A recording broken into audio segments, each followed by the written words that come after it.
उत्तर प्रदेश में 30 अप्रैल तक active case 3,10,000 तक पहुंचे थे। आज ये संख्या घट करके मात्र 94,000 पहुंच गई है।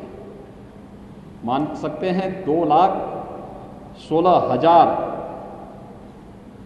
एक्टिव केस कम हुए हैं पिछले 21 दिनों में उत्तर प्रदेश के अंदर। इसके लिए टेस्ट क्षमता बढ़ाई।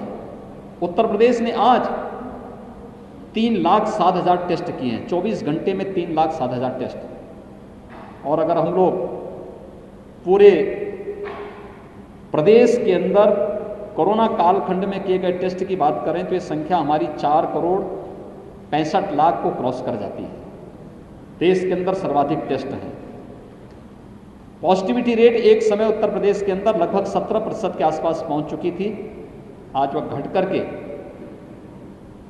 2.4% के आसपास है। CFR प्रदेश का 1% के आसपास है। रिकवरी रेट 93% से अधिक है, जो देश के अंदर सबसे अच्छा है। ये प्रदेश के अंदर जो कार्य किए जा रहे हैं उसको लेकर के जो एक अभियान प्रारंभ हुआ है उसका एक हिस्सा है।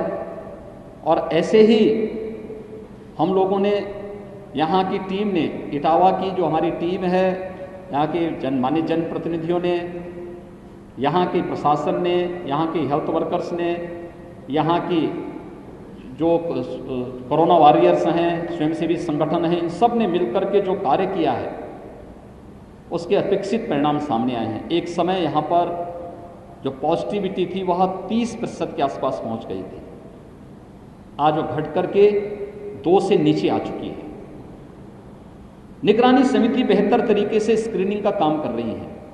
टेस्ट क्षमता बढ़ाई गई है, बेड्स बढ़ाए गए हैं, सुविधाएं बढ़ाई जा रही हैं। ये निरंतर कार्य किए जा रहे हैं। और मुझे बताते हुए प्रसन्नता है कि जहां प्रदेश में हम लोगों ने अब तक 1,62,00,000 से अधिक लोगों को निःशुल्क वैक्सीन दिया है, वहीं इटावा ने भी 1,20,000 वैक्सीन इटावा जनपद में भी अब तक उपयोग हुए हैं। वैक्सीन ये सभी निःशुल्क दिए जा रहे हैं।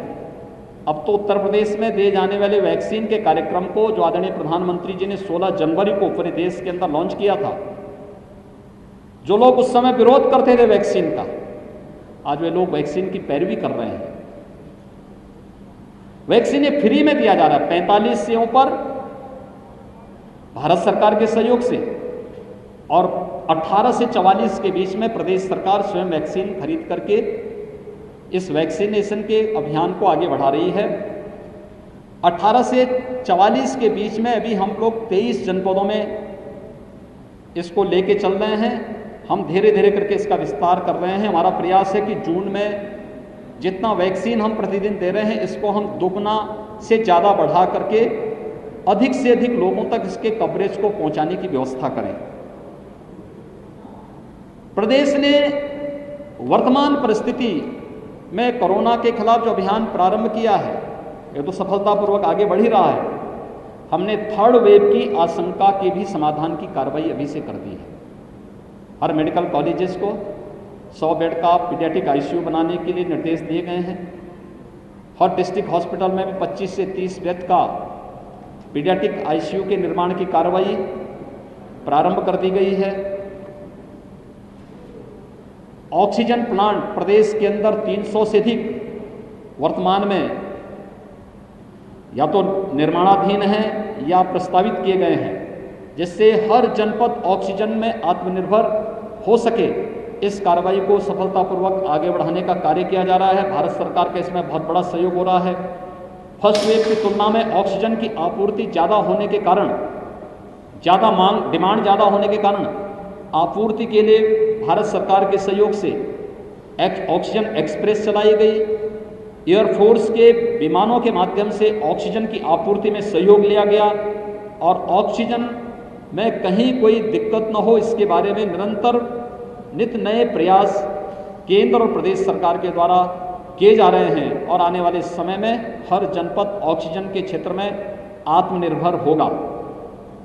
प्रदेश सरकार ने ये भी तय किया है अभी जो हमारी कार्रवाई चल रही है, एक तो कम्युनिटी किचन, हर जनपद में कम्युनिटी किचन का प्रारंभ, हर जरूरतमंद को, रिक्शा चालक है, ई रिक्शा चालक है, स्ट्रीट वेंडर है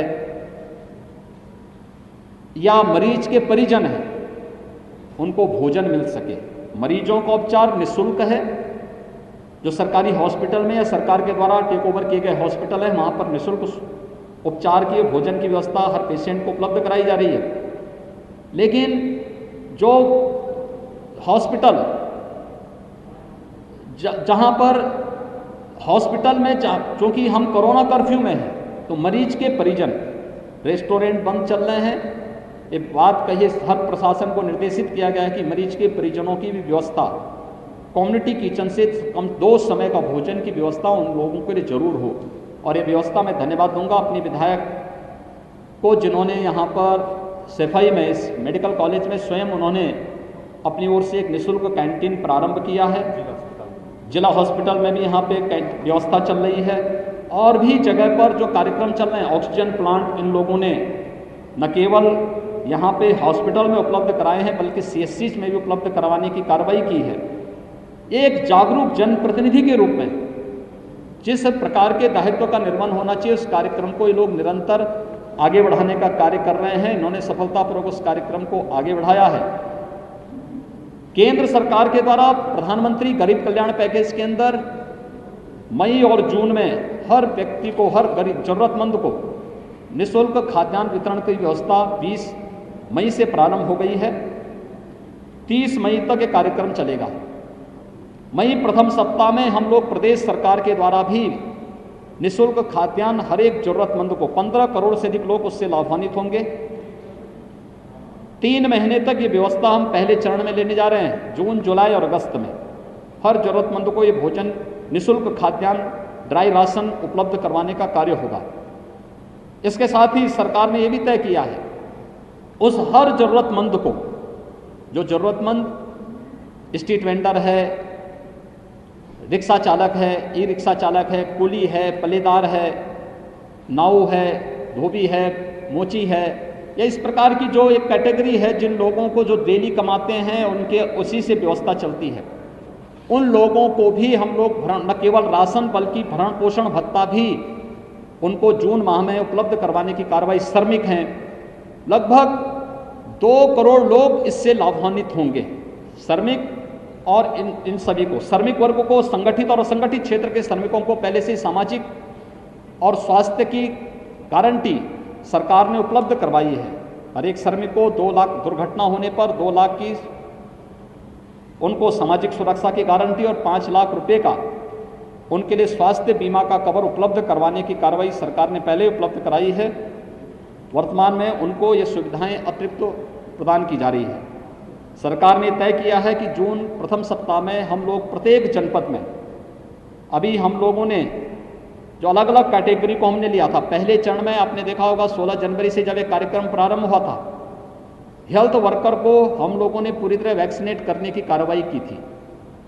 इसके बाद कोरोना वॉरियर्स को लिया था, फिर 60 वर्ष के ऊपर के लोगों को लिया था, फिर 45 वर्ष से ऊपर के लोगों को 1 अप्रैल से प्रारंभ हो गया था। हम लोगों ने अभी 18 प्लस की वैक्सीन के कार्यक्रम को 1 मई से प्रारंभ किया और इसके बाद हम लोगों ने जब पहले चरण में 9 जनपद में, फिर इसको बढ़ा करके 18 जनपदों तक हम लोगों ने पहुंचाया, फिर 23 जनपदों तक हम लेकर के गए। हम लोगों ने इसके साथ ही यह भी जोड़ा कि हाईकोर्ट की दोनों बेंच में, हाईकोर्ट की लखनऊ बेंच और इलाहाबाद हाईकोर्ट, वहाँ पर न्यायिक अधिकारियों को और उनके वहाँ जुड़े हुए जो कर्मचारी हैं उनके और उनके परिवार के लोगों को वैक्सीन की कार्रवाई, और मीडिया के लिए भी हम लोगों ने 2 जगह, एक नोएडा में और दूसरा लखनऊ में सूचना भवन में उनको वैक्सीन देने की कार्रवाई वहाँ पर दोनों जगह सफलतापूर्वक संचालित हो रही है।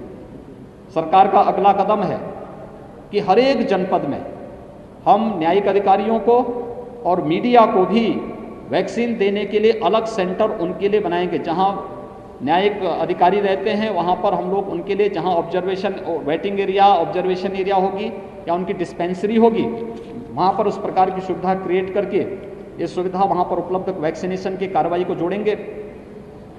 जहाँ पे प्रेस क्लब होगा या प्रेस क्लब नहीं होगा तो किसी अन्य सार्वजनिक स्थान पर जहाँ वेटिंग और ऑब्जर्वेशन एरिया देंगे, वहाँ पर इस वैक्सीनेशन के कार्यक्रम को भी हम युद्ध स्तर पर आगे बढ़ाएंगे, जिससे थर्ड वेव आने के पहले हम लोग इन लोगों को तो हम पूरी तरह वैक्सीनेट कर ही सकें, लेकिन साथ साथ ये भी व्यवस्था की जा रही है कि हम चिन्हित करेंगे कि 10 वर्ष से कम उम्र के जितने बच्चे हैं उनके माँ बाप को भी हम वैक्सीन से आच्छादित करने की कार्रवाई कर सकें और थर्ड वेव के पहले एक सुरक्षा कवच हर एक परिवार को भी उपलब्ध करवाने का कार्य कर सकें। सरकार की ये कार्रवाई वर्तमान में चल रही है।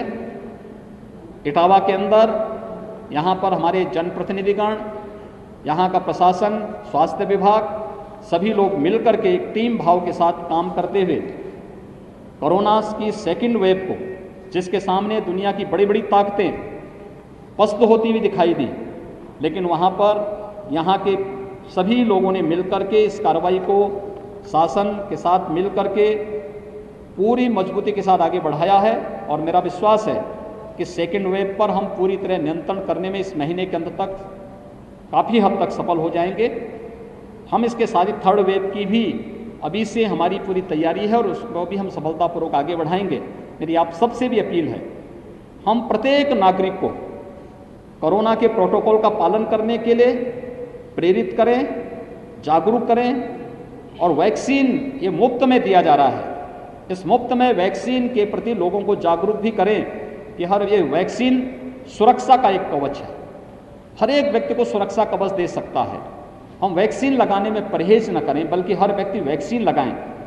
मुझे प्रसन्नता है कि इटावा जनपद में अब तक 1,20,000 से अधिक लोगों ने वैक्सीन लिया है और लोगों में इसके प्रति जागरूकता है।